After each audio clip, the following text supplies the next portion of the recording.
नाम था श्यामपुर, जहां लोग शाम ढलते ही अपने घरों में छुप जाते थे। किसी को नहीं पता था कि हर रात यहाँ कुछ अजीब और भयावह घटता है। गांव के बुजुर्गों ने कई बार चेतावनी दी थी कि रात को बाहर न निकलें, लेकिन नई पीढ़ी इसे सिर्फ एक अफवाह मानती थी। एक रात गांव के 3 युवकों राजू, मोहन और सूरज ने निर्णय लिया कि वे इन अफवाहों की सच्चाई जानकर रहेंगे।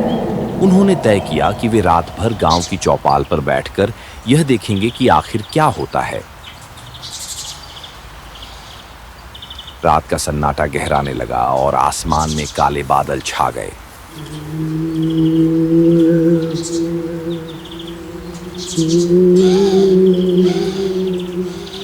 हवा में अजीब सी ठंडक और सिहरन थी। तीनों दोस्त चौपाल पर बैठकर कहानियां सुनाने लगे।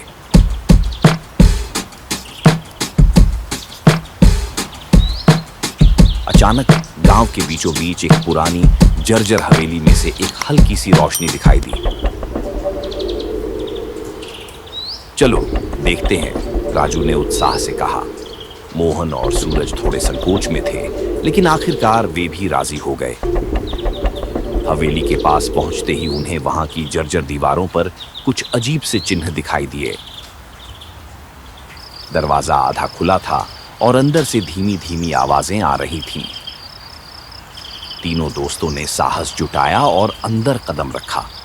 हवेली के अंदर एक बहुत बड़ा हॉल था, जहां चारों ओर धूल और जालों का साम्राज्य था। हॉल के बीचों बीच एक पुराना धूल से भरा आईना था। अचानक आईने में से एक अजीब सी रोशनी निकली और तीनों दोस्तों को उसमें खींच लिया।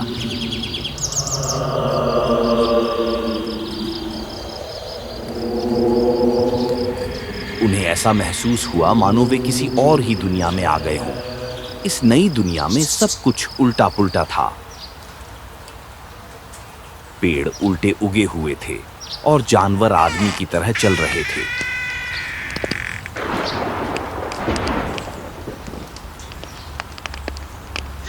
यहाँ की भयावहता बढ़ती जा रही थी।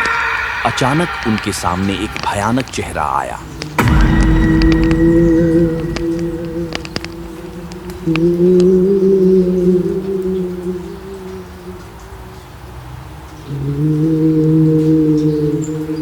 ये वही चेहरा था जिसकी कहानियां उन्होंने बचपन में सुनी थी, श्यामपुर का राक्षस।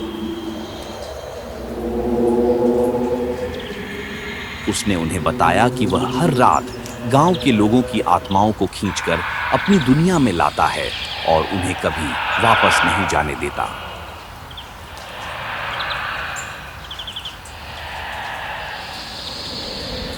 राक्षस ने तीनों दोस्तों पर हमला कर दिया। तीनों ने अपनी जान बचाने के लिए दौड़ लगाई।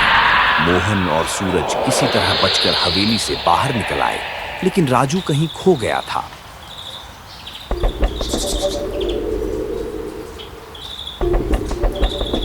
मोहन और सूरज ने गांव के बाकी लोगों को इस भयावह घटना के बारे में बताया। गांव के सभी लोग इकट्ठा हुए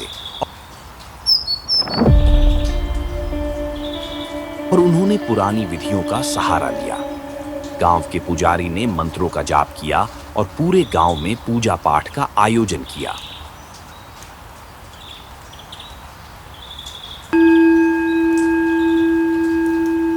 रात होते ही हवेली में फिर से हलचल मची। पुजारी ने अपनी पूरी शक्ति लगाई और अंततः राक्षस को वश में कर लिया। राक्षस ने स्वीकार किया कि उसे केवल शांति चाहिए थी, इसलिए वह लोगों की आत्माओं को खींचता था।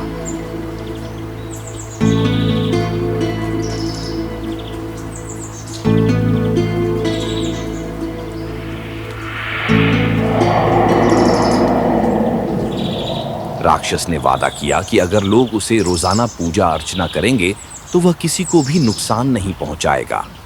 राजू भी किसी तरह से वापस लौट आया, लेकिन उसके चेहरे पर उस रात की भयानकता की छाया हमेशा के लिए बनी रही।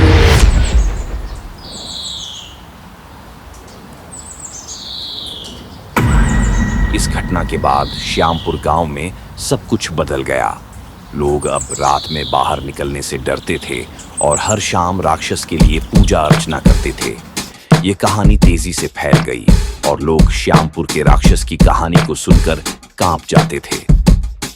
दोस्तों, अगर आप हमारे चैनल पर पहली बार आए हैं तो इस चैनल को सब्सक्राइब करके घंटी वाले बटन पर ऑल कर देवें ताकि हमारी वीडियो आप तक पहले पहुंचे। आप सभी दोस्तों का धन्यवाद। आपका दिन शुभ हो।